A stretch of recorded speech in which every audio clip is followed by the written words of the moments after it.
नमस्कार साथियों, कैसे हैं आप लोग। आशा करता हूं आप सब लोग अच्छे होंगे और आपकी तैयारी भी बेहतरीन तरीके से चल रही होगी।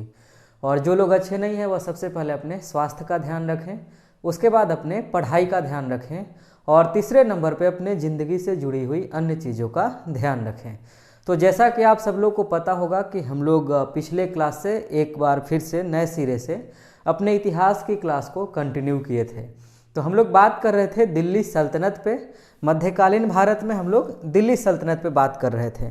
तो पिछले क्लास में हम लोग स्टार्ट किए थे दिल्ली सल्तनत की प्रशासनिक व्यवस्था को, जिसमें मैंने एक लेक्चर दिया था जिसमें हम लोग बात किए थे कि पैगंबर मोहम्मद के निधन के बाद जो खिलाफत व्यवस्था कायम होती है पूरे अरबियन कॉन्टिनेंट में, और किस तरीके से खिलाफत व्यवस्था चलती है, किस तरीके से उमैयद खिलाफत का शासन रहता है, उसके बाद अब्बासी खिलाफत आता है, और उसके बाद फिर आज हम लोग कंटिन्यू करेंगे उस सीरीज को।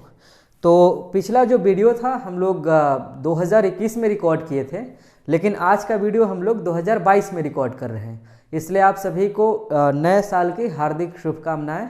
और जिन लोगों का इस बार नेट जारेफ नहीं हुआ है उनको स्पेशली मेरे तरफ से ऑल द बेस्ट कि उनका नेट जारेफ हो, 2022 में आपको जारेफ मिले।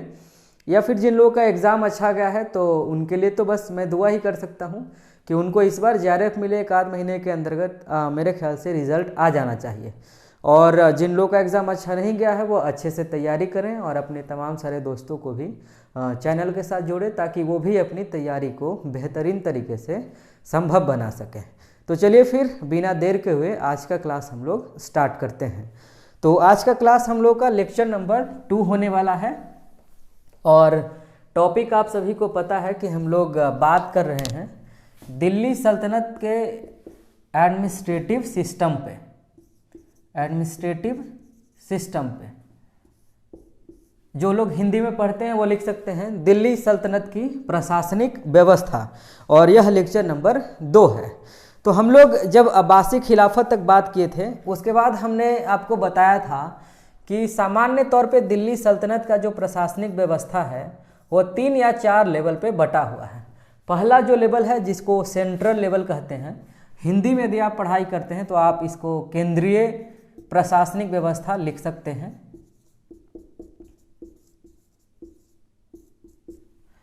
और दूसरे नंबर पे आप कर सकते हैं परगना के लेवल पे,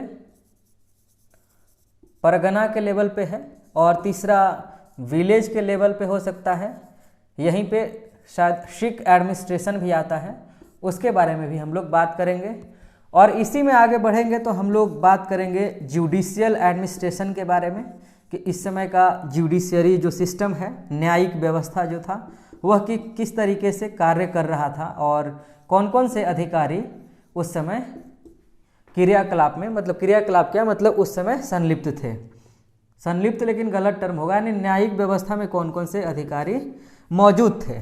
उसके बाद हम लोग इकोनॉमिकल एडमिनिस्ट्रेशन के भी बात करेंगे, यानी उस समय की अर्थव्यवस्था की जो प्रशासनिक व्यवस्था थी, यानी अर्थव्यवस्था का जो प्रशासन था उसके बारे में भी हम लोग चर्चा करेंगे।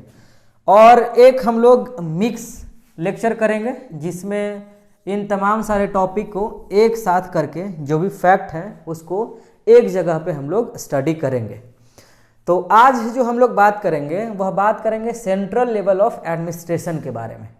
दिल्ली सल्तनत में केंद्रीय प्रशासनिक व्यवस्था कैसी थी, उसमें कौन कौन से अधिकारी हुआ करते थे, इन तमाम सारे चीज़ों के बारे में आज के लेक्चर में हम लोग चर्चा करेंगे। तो चलिए फिर हम लोग स्टार्ट करते हैं।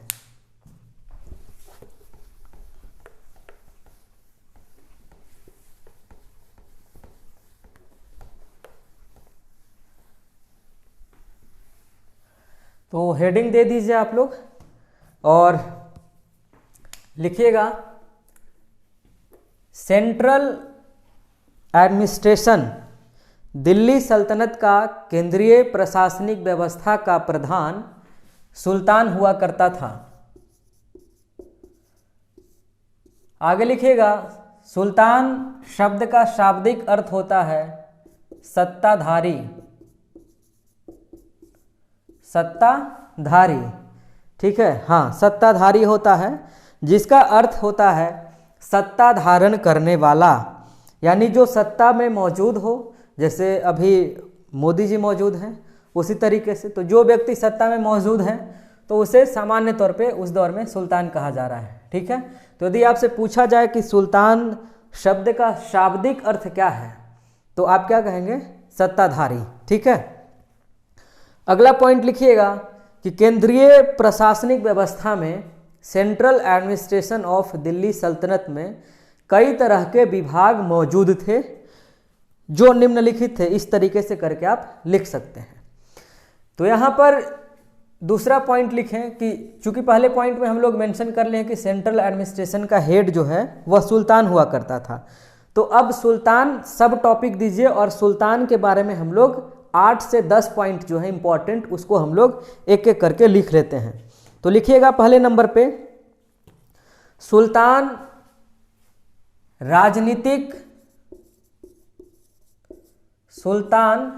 राजनीतिक तथा प्रशासनिक प्रधान हुआ करता था। यानी पॉलिटिकल चीफ भी कौन होगा? सुल्तान होगा, और जो एडमिनिस्ट्रेटिव चीफ भी होगा वह सुल्तान होगा। ये दोनों बात ध्यान रखिएगा। अब आपसे सवाल पूछा जा सकता है कि निम्नलिखित में से किसका प्रधान सुल्तान हुआ करता था? तो क्या पॉलिटिकल चीफ होता था, या एडमिनिस्ट्रेटिव चीफ होता था, या रिवेन्यू का चीफ होता था, या सभी? तो आपको इसमें से याद रखना है क्योंकि यहाँ पर आप कंफ्यूज हो जाएंगे, ध्यान रखिएगा। अगला पॉइंट लिखिएगा, सुल्तान कार्यपालिका, व्यवस्थापिका तथा न्यायपालिका का भी प्रधान हुआ करता था। तो एक अर्थ में कहें, चूंकि राजतंत्रात्मक व्यवस्था है और सुल्तान ही सबसे ऊपर है, तो सुल्तान तमाम तरह के जो विभाग होंगे, चाहे वो अर्थव्यवस्था का विभाग हो, राजस्व का विभाग हो, या किसी भी तरह का विभाग हो, उसका वह हेड होगा।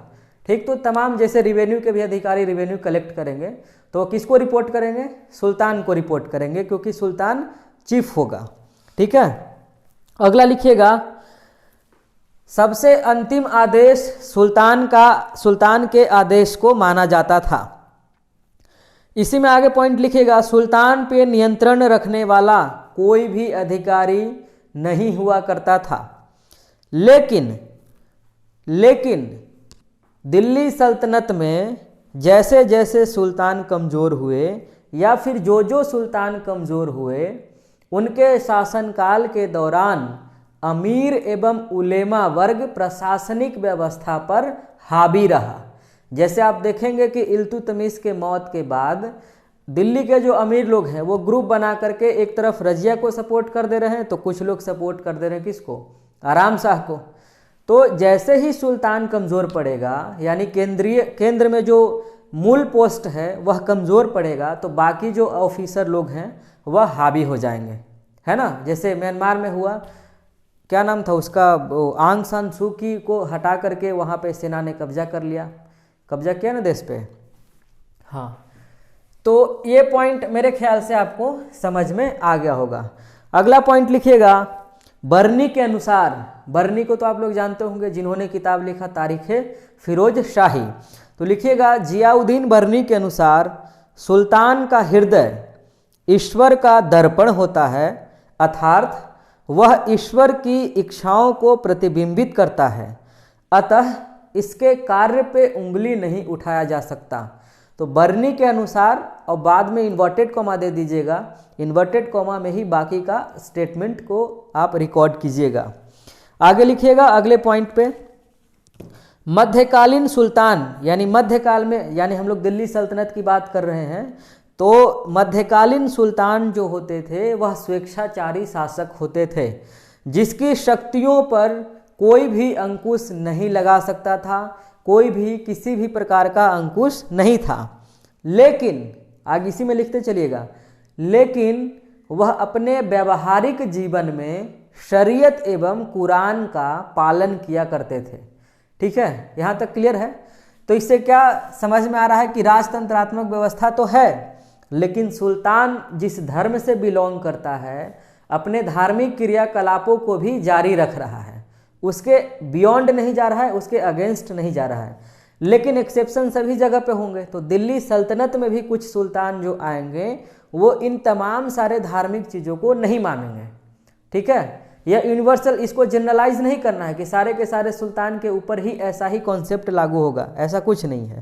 ठीक, आगे लिखिएगा, राजनीतिक कार्यों में या राजनीतिक कार्यों में भागीदारी के लिए या राजनीतिक फैसले लेने के लिए सुल्तान पूरी तरह से आज़ाद थे। लेकिन आपको पता होगा, हम लोग पिछले लेक्चर में पढ़े थे कि खलीफा भी कहीं ना कहीं दिल्ली सल्तनत से जुड़ा हुआ पोस्ट है, क्योंकि वहाँ से लेजिटिमेसी यानी वैधता प्रदान हो रहा है।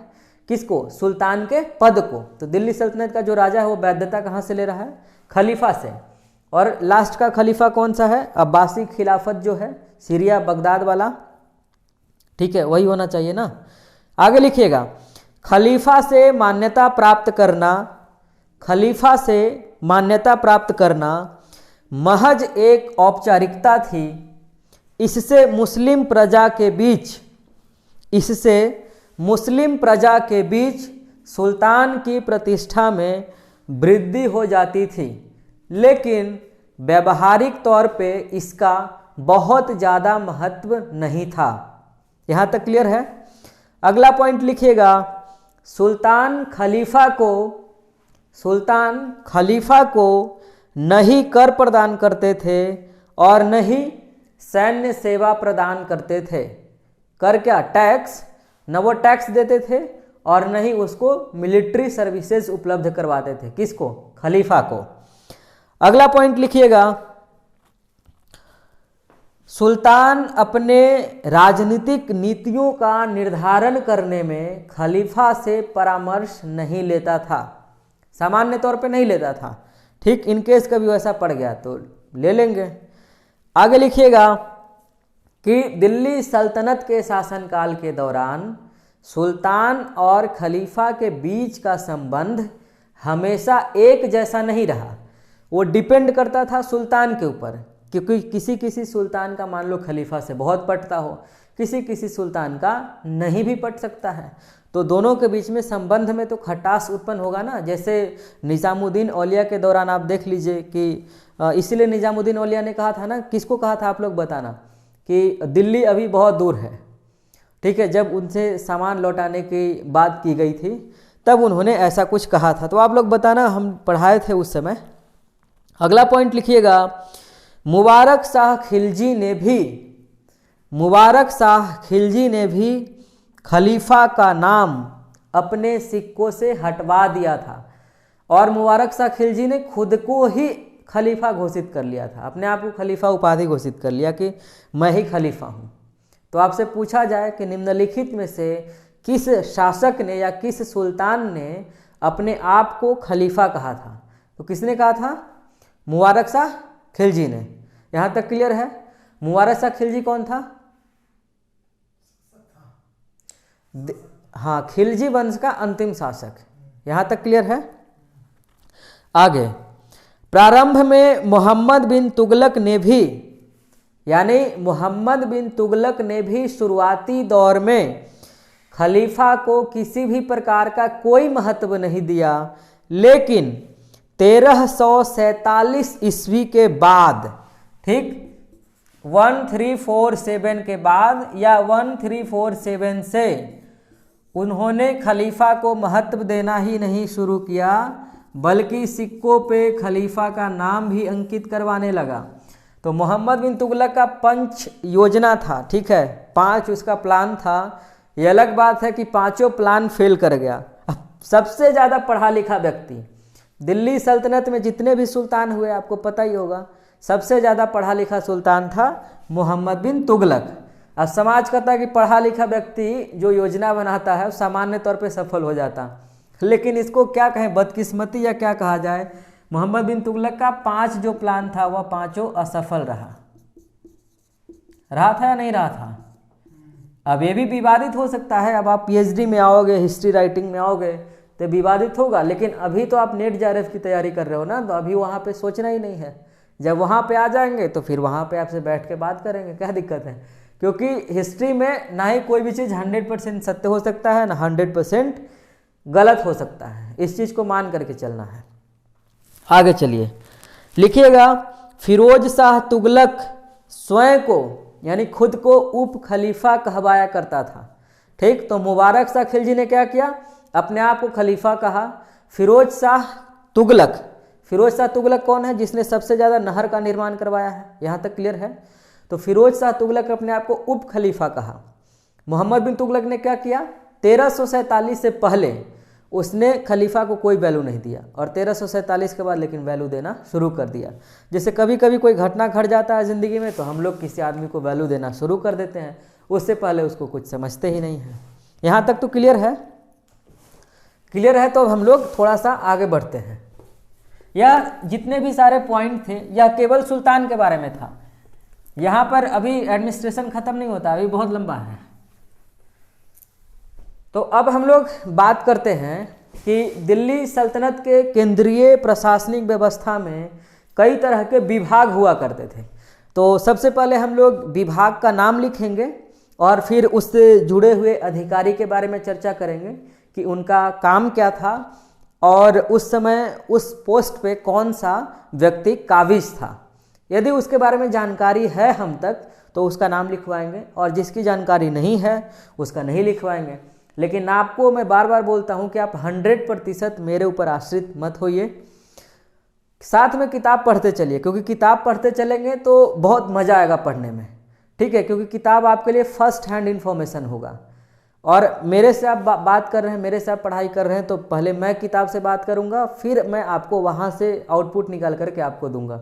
तो आप एक बार किताब से भी खुद से बात करने की कोशिश कीजिए और लेक्चर भी देखिए, तब बहुत ज़्यादा मज़ा आएगा पढ़ने में, सिर्फ लेक्चर नहीं तो बाकी सारे यूट्यूबर तो कहती है कि लेक्चर देखते रहो पास कर जाओगे, नाम नहीं लेंगे किसी का। लेकिन पहले नंबर पे आते हैं, पहला विभाग लिखिए दीवान ए वजारत। वजारत को विजारत भी हम लोग पढ़ते हैं, मतलब कहीं कहीं पे आपको विजारत भी मिल सकता है। ठीक, दीवान चूंकि उर्दू का शब्द है तो दीवान का अर्थ क्या है, डिपार्टमेंट। अब दीवान का अर्थ कलेक्शन भी होता है, जैसे दीवाने गालिब है ना, मतलब दीवाने गालिब था मेरे पास, कोई ले गया तो उसने कभी दिया ही नहीं। तो दीवान का यहाँ पर अर्थ क्या होगा, डिपार्टमेंट। ठीक, उर्दू में एक अर्थ का होता है और यहाँ वजारत शब्द का अर्थ है यहाँ पे रिवेन्यू से। ठीक है, मेरे ख्याल से रिवेन्यू से ही होना चाहिए, नहीं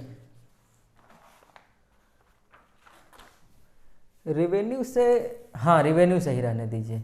लेकिन वजारत शब्द का अर्थ रिवेन्यू नहीं होता है, इसके होने से संबंध है, बस इतना समझे याद करने के लिए।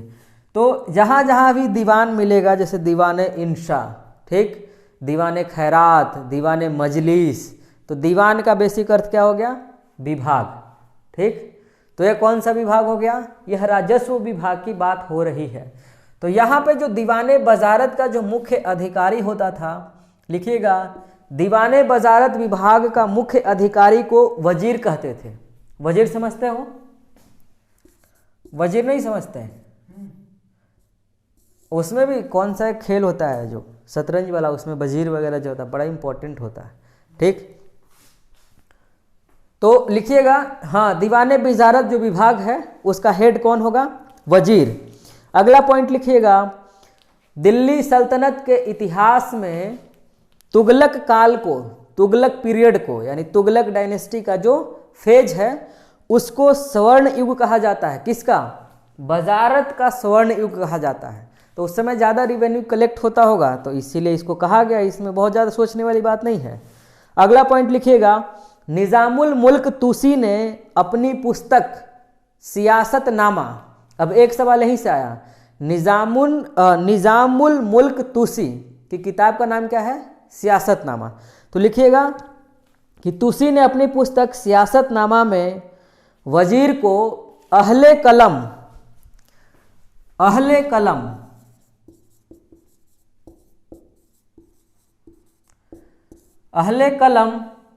अर्थात योद्धा के बजाय विद्वान होने की बात बताई है, योद्धा के बजाय विद्वान होने की बात बताई है।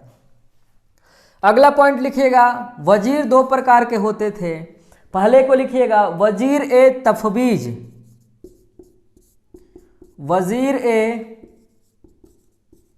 तफवीज, वजीर ए तफवीज, और दूसरा लिखिएगा वजीर ए तनफीज, वजीर ए तनफीज। आप किताब एक पढ़ोगे, किताब हरिश्चंद्र वर्मा का, तो हरिश्चंद्र वर्मा जाओगे तो उन्होंने डिटेल में बताया है, तो उस किताब में आपको मिल सकता है। ऐसे सामान्य किताब में आपको यह इन्फॉर्मेशन नहीं मिलेगा, क्योंकि जो पढ़ने वाले बच्चे हैं मैं उनके लिए बता रहा हूँ, बाकी आप यहाँ से तो काम चला लोगे, कोई दिक्कत नहीं है। लिखिएगा वजीर ए तफवीज, लिखिएगा इनको डैश दे करके। वजीर ए तफवीज वह वजीर होता था जिसे अपना उत्तराधिकारी नामित करने के अलावा तमाम तरह के अधिकार प्राप्त थे। यानी कि ये ऊपर वाला जो वजीर है इसके पास सभी अधिकार हैं, रिवेन्यू से रिलेटेड भी, मिलिट्री से रिलेटेड भी, क्योंकि सुल्तान के बाद यदि सबसे पावरफुल पोस्ट कोई था तो वजीर का पोस्ट ही था। ठीक, तो इसके पास तमाम तरह के अधिकार हैं। किसके पास? वजीर ए तफवीज के पास। लेकिन एक अधिकार नहीं है, और वह क्या है कि अपना सक्सेसर या खुद अपॉइंट नहीं कर सकता। ठीक है, अपना सक्सेसर या खुद अपॉइंट नहीं कर सकता है। दूसरे नंबर पे आएंगे वजीर ए तनफीज पे। तो वजीर ए तनफीज में लिखिएगा जो वह वजीर जो सुल्तान की इच्छाओं के अनुसार, वह वजीर जो सुल्तान की इच्छाओं के अनुसार सुल्तान की आवश्यकताओं की पूर्ति करता था। जो भी सुल्तान का नीड होता था वह पूर्ति करने का काम जो वजीर करता था उसे वजीर ए तनफीज कहा जाता था। यहाँ तक क्लियर है? एकदम कॉन्सेप्ट को क्लियर करके पढ़ना, क्योंकि कोई भी चीज़ रट करके नहीं पढ़ना है। रट करके पढ़ोगे भूल जाओगे, समझ कर पढ़ोगे जिंदगी भर याद रहेगा। ऐसे जिंदगी भर तो नहीं रहता है, लेकिन फिर भी कोशिश करेंगे तो रह सकता है। वजीर का काम लिखिएगा, वजीर का कार्य लगान वसूल करना, राज्य की आमदनी एवं अन्य वित्तीय मामलों की देख रेख करना था।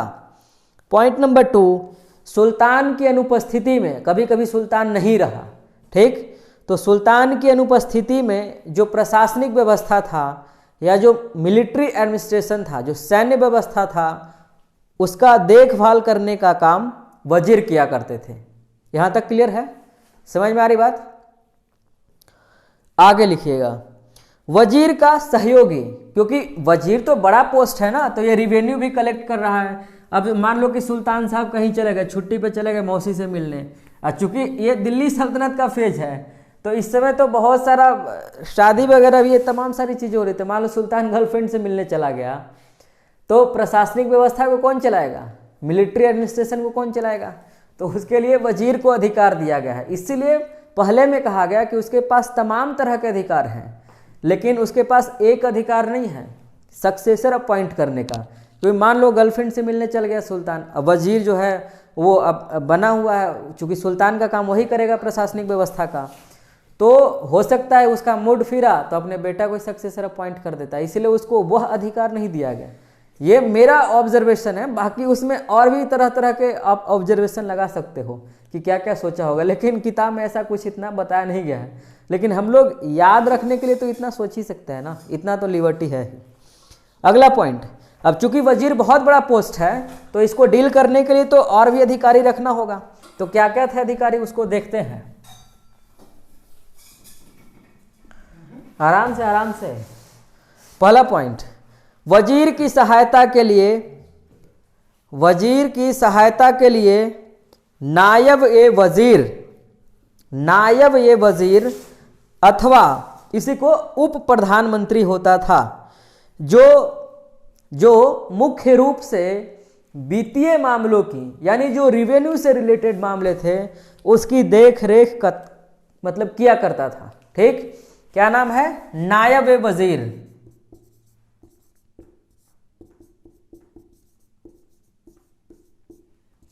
नायब का मतलब ही क्या है? उप से है, डिप्यूटी वजीर है ये। डिप्यूटी सुप्रिंटेंडेंट ऑफ पुलिस नहीं होता, डिप्टी सुप्रिंटेंडेंट ऑफ पुलिस हम लोग कहते हैं। और ए का मतलब का और वजीर का मतलब हम लोग ऊपर पढ़े ही थे, ठीक है। तो यह वजीर का सहयोगी है, इसे उप प्रधानमंत्री भी कहा गया है। यदि आपसे कह दे कि उप प्रधानमंत्री को और किस नाम से जान रहे हैं यहाँ पर, तो आप इस नाम से जान जाएंगे, आप कंफ्यूज नहीं होइएगा, ठीक है। वैसे भी आप लोग अच्छे स्टूडेंट हो, कंफ्यूज तो होगे नहीं, आसान थोड़ा ना होता है नेट JRF का तैयारी करना, ठीक है। तो नायब वजीर इक्वल टू उप प्रधानमंत्री, यहाँ तक क्लियर है। लिखिएगा काम क्या है, रिवेन्यू से रिलेटेड चीजों को देखभाल करते थे। इनके अंदर भी दो लोग काम कर रहे हैं, ठीक, इनके अंदर भी दो लोग काम कर रहे हैं। लिखिएगा इनके अधीन भी दो अधिकारी हुआ करते थे। पहला लिखिएगा मुशरिफ, पहले को क्या कहते थे, मुशरिफ, मुशरिफ को ही क्या कहा गया है, महालेखाकार।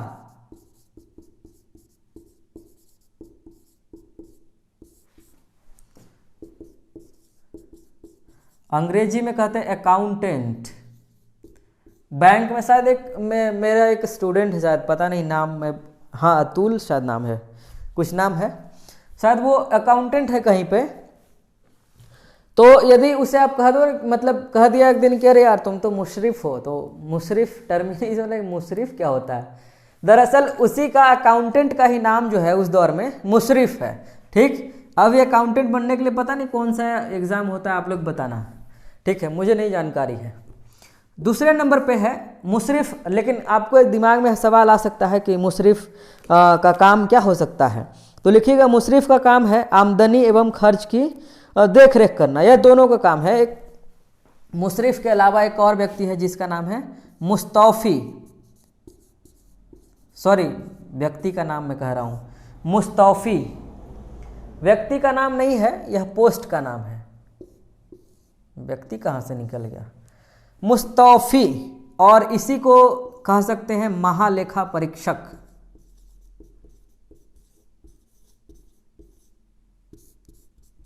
महालेखा परीक्षक, और अंग्रेजी में कहते हैं ऑडिटर, जो शायद SSC CGL से बनता है, सब लोग ऑडिटर वगैरह, बड़ा मतलब कहा जाता है कि बहुत अच्छा रैंक लाने में मिलता है। वैसे मैं तो SSC का एग्ज़ाम दिया नहीं। तो यहाँ तक क्लियर है। अगला पॉइंट लिखिएगा इल्तुतमिश का वजीर। इल्तुतमिश कौन है, पता ही है, पता है ना, हाँ तो पता है ही, तो फिर क्या। इल्तुतमिश का वजीर निज़ामुल मुल्क जुनैदी था, जो कि एक बहुत ही योग्य वजीर था।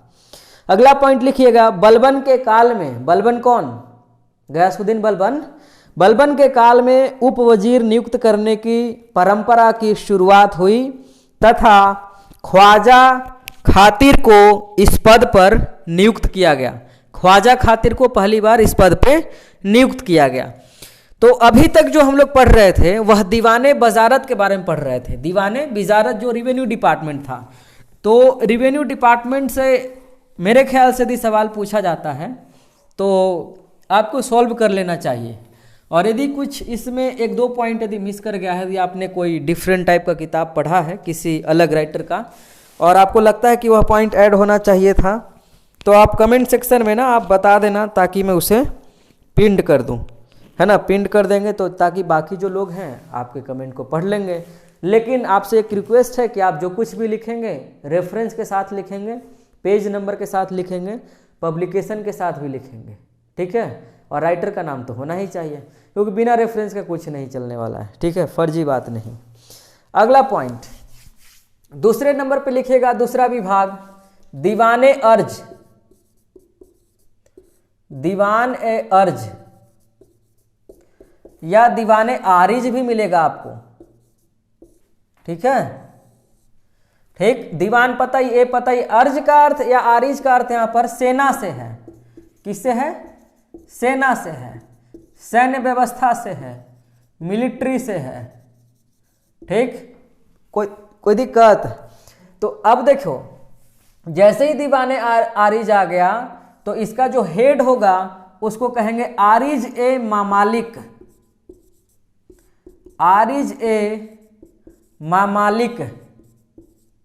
तो आपसे पूछे दीवाने अर्ज जो विभाग था वह कौन सा विभाग था, तो सैन्य विभाग था, उसका हेड कौन था, तो आरिज ए मामालिक था, ठीक। काम क्या था लिखिएगा, सैनिकों की भर्ती करना, सैनिकों की भर्ती करना, उनका प्रशिक्षण करना यानी उनको ट्रेनिंग देना, उसके अलावा उनके वेतन का भुगतान भी करना इन्हीं का काम था, आरिज ममालिक का। अगला पॉइंट लिखिएगा, आरिजे ममालिक विभाग की स्थापना पहली बार गयासुद्दीन बलबन के द्वारा की गई, गयासुद्दीन बलबन के द्वारा की गई। ठीक, उससे पहले तो इक्तादार लोग ही यह काम कर रहे थे, तुर्कानी चिहलगानी का जो काम कर रहे थे, प्रशासन एवं सैन्य वगैरह देखते थे इल्तुतमिश के शासनकाल में। और उसके बाद फिर जब बलबन का फेज आता है तो बलबन आरिजे ममालिक बनाता है, मतलब एक अलग विभाग बनाता है जिसको दीवाने आरिज कह रहे हैं हम लोग। आगे लिखिएगा, आरिजे ममालिक प्रधान सेनापति नहीं होते थे, आरिजे ममालिक प्रधान सेनापति नहीं होते थे। कब नहीं होते थे?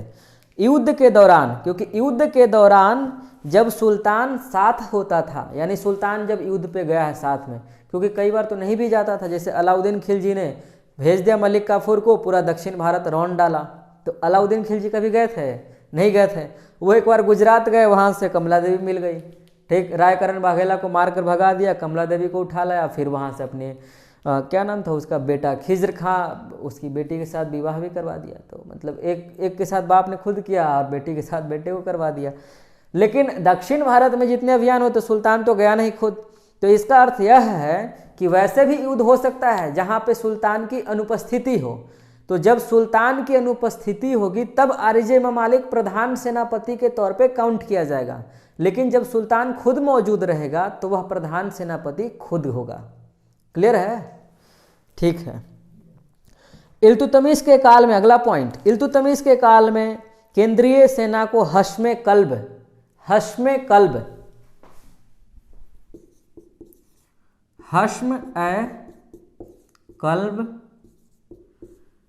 और जो प्रांतीय सेना है उसको हश्म ए अतराफ, हश्म ए अतराफ कहा गया। ठीक है, या कहा जाता था, वॉटेवर। ठीक है, अगला पॉइंट, बलबन के समय आरिजे ममालिक जो था उसका नाम इमादुल मुल्क था। बलबन के समय जो क्या आरिजे ममालिक यानी सेना का प्रधान जो था उसका नाम था इमाद उल मुल्क। अगला पॉइंट, अगला विभाग लिखेगा, समझ में आ रहा है? नहीं, कैसे आ रहा होगा?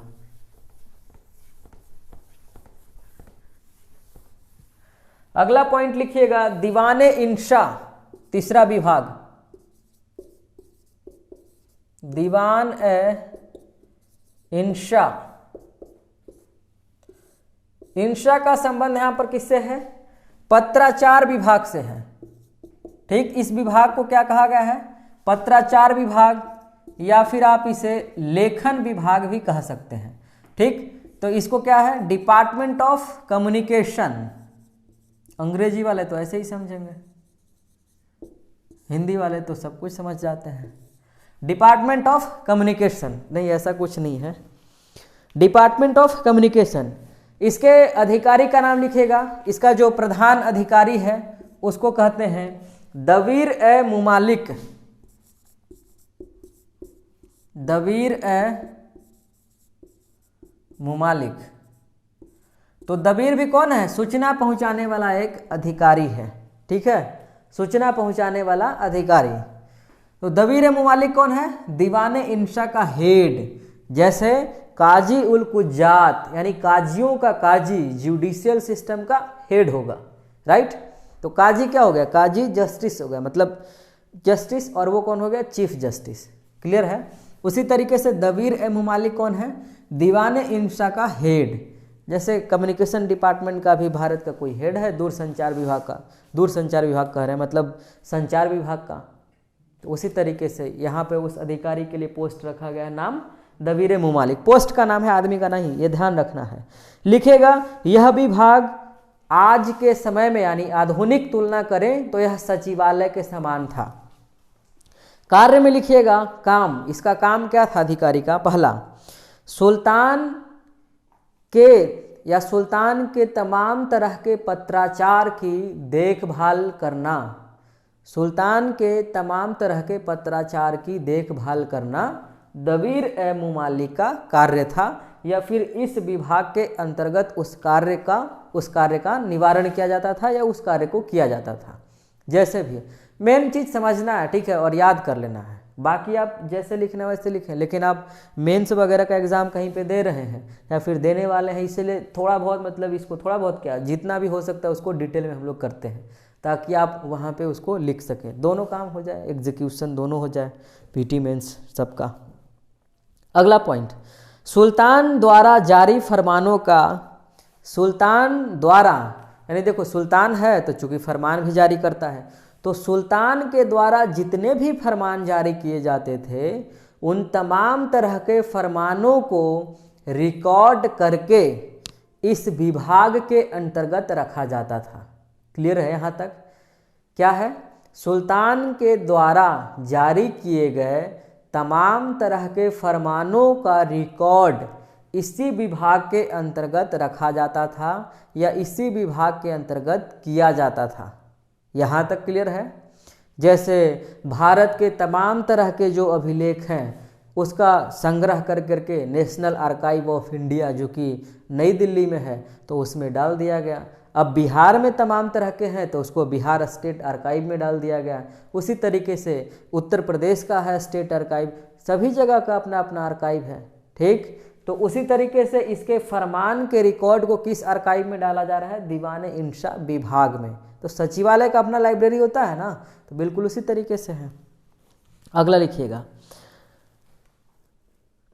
जिन प्रांतों के अंतर्गत, ठीक, जैसे मान लीजिए कि सुल्तान के अंतर्गत 5-6 प्रांत आते हैं, तो किसी प्रांत के अंतर्गत उनको बात करना है दूसरे अधिकारी से, तो उस अधिकारी से बातचीत करने के लिए कब बातचीत होगा, कैसे लेटर जाएगा, कब लेटर जाएगा, कौन लेकर के जाएगा, यह तमाम तरह के जो काम हैं वह दीवाने इंशा विभाग के अधिकारी लोग ही किया करते थे। जैसे प्रधानमंत्री भाषण देंगे तो कौन लिखेगा, ये सब अपना अलग अलग अधिकारी तय करता है। अब थोड़े ना कि जो मेडिकल साइंस में जो ऑफिसर आईएएस वाला जो स्वास्थ्य सचिव है वो आर्थिक सचिव का काम कर देगा, ऐसा तो कुछ है नहीं, ठीक। तो उसी तरीके से यहाँ पे भी सिस्टम चल रहा है, ठीक है। अगला पॉइंट लिखिएगा, अगला विभाग दीवान ए रियासत। दीवान ए रियासत, दीवान ए रियासत में लिखिएगा, दीवान ए रियासत नामक विभाग की स्थापना अलाउद्दीन खिलजी के द्वारा किया गया था और अलाउद्दीन खिलजी ने इस विभाग के प्रधान के तौर पे मलिक याकूब नजीर को नियुक्त किया था। क्लियर है? अगला पॉइंट लिखिएगा, इस विभाग के प्रमुख अधिकारी को अमीर ए रियासत कहा जाता था। इस विभाग के प्रमुख अधिकारी को अमीर ए रियासत कहा जाता था। आगे लिखिएगा, इसका काम यानी इस विभाग का काम बाजार में वस्तुओं के दाम पर नियंत्रण रखना तथा उससे संबंधित तमाम तरह की समस्याओं का देखभाल करना था। यहाँ तक क्लियर है? यहाँ तक क्लियर है तो अगला लिखिएगा। अगला लिखिएगा, दीवाने रिसालत। कितना है? 6ठा 7वां जो भी है, नंबरिंग भी भूल गए। दीवान ए रसालत, कहीं कहीं पे रिसालत भी मिल सकता है, गलत है, ठीक है। लिखिएगा, इस विभाग के संबंध में, दीवाने रसालत नामक विभाग के संबंध में जितने भी इतिहासकार हुए तो उन सभी के बीच में आपस में कुछ न कुछ मतभेद है। किसी का कहना है कि यह यहाँ से निकला था, इसका अर्थ यह था, कोई कुछ कह रहा है, कोई कुछ कह रहा है। लेकिन जो हमारे एग्जाम के लिए इम्पोर्टेंट है वो तो हम लिखेंगे कि कौन क्या कह रहा है, वो वाला जो महत्वपूर्ण है वो वाला पढ़ लेंगे। तो लिख लीजिए, इस विभाग के संबंध में इतिहासकारों के बीच मतभेद है क्योंकि बर्नी ने 4 प्रमुख विभागों में इस विभाग का उल्लेख किया है पर इसके कार्यों का उल्लेख नहीं किया है।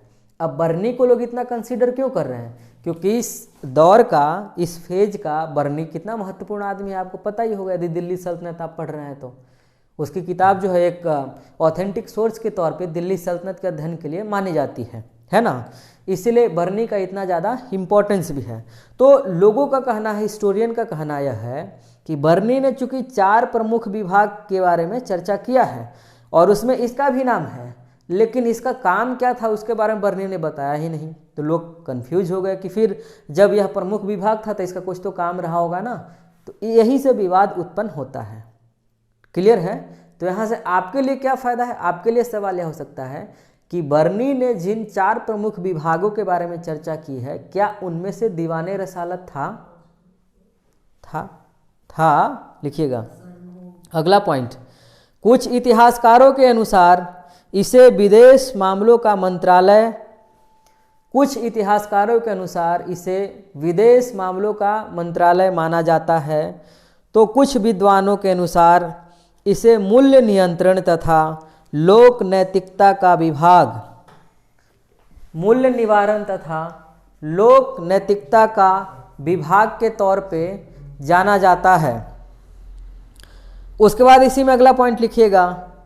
कुछ अधिकारियों का या कुछ इतिहासकारों का कहना है कि यह विभाग लोक शिकायतों की सुनवाई के लिए स्थापित किया गया था। यह विभाग लोक शिकायतों की सुनवाई के लिए स्थापित किया गया था। इसी में आगे पॉइंट लिखिएगा। रिसालत शब्द रसूल अर्थात पैगंबर से उत्पन्न हुआ लगता है।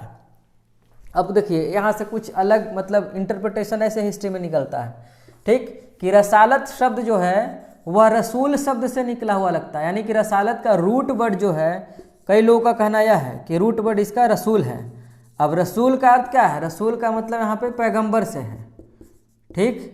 पैगंबर का क्या अंग्रेजी मैसेंजर कहते हैं जो, ठीक है, हाँ।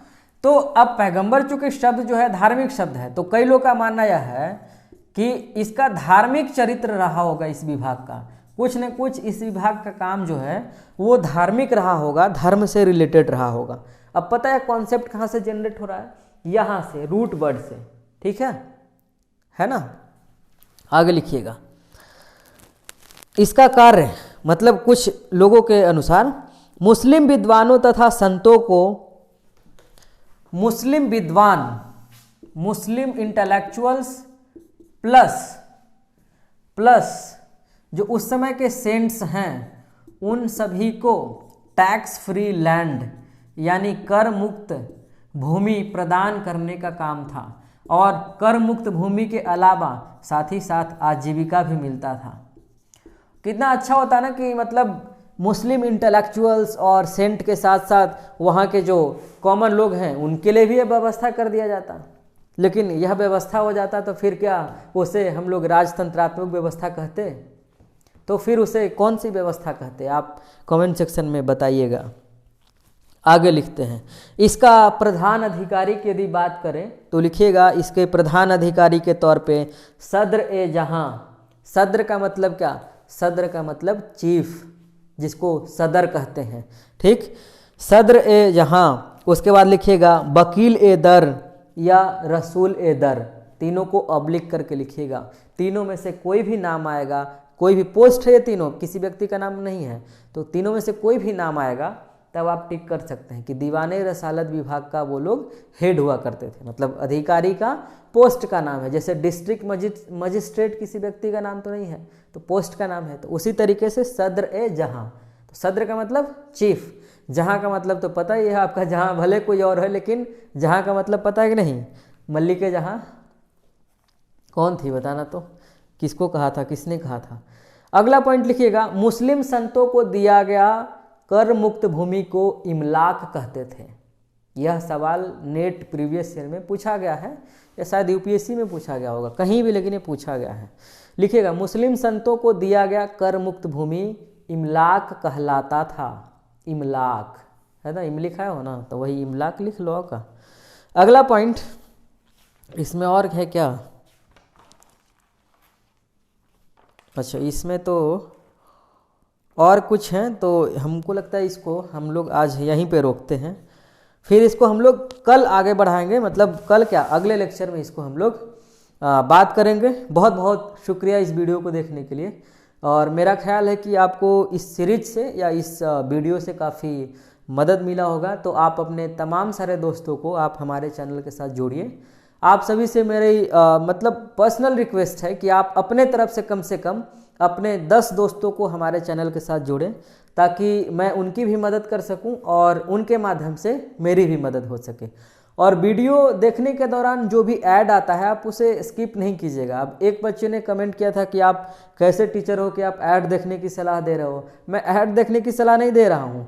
ऐड चूँकि आप देखेंगे तो उससे थोड़ा बहुत रेवेन्यू जनरेट होगा, ताकि उससे चैनल को मैं और थोड़ा सा आगे एक एडवांस लेवल पे ले जा सकूं, थोड़ा और बेहतर एक सेटअप कर सकूं, ताकि रेगुलर क्लास ले सके और हम लोग लाइव क्लास कर सकें। और उससे कुछ ज़्यादा प्रॉफिट कमाने जैसा कोई इरादा है नहीं। बाकी तो राइट टू फ्रीडम है ही, आप देखें या ना देखें, मैं तो पढ़ाऊँगा ही। बहुत बहुत शुक्रिया, मिलेंगे अगले वीडियो में। तब तक के लिए आप अपना ख्याल रखिए और लोगों से प्यार करते रहिए। और कोविड चूँकि फिर बढ़ता जा रहा है तो कोरोना से भी अपना ध्यान रखें।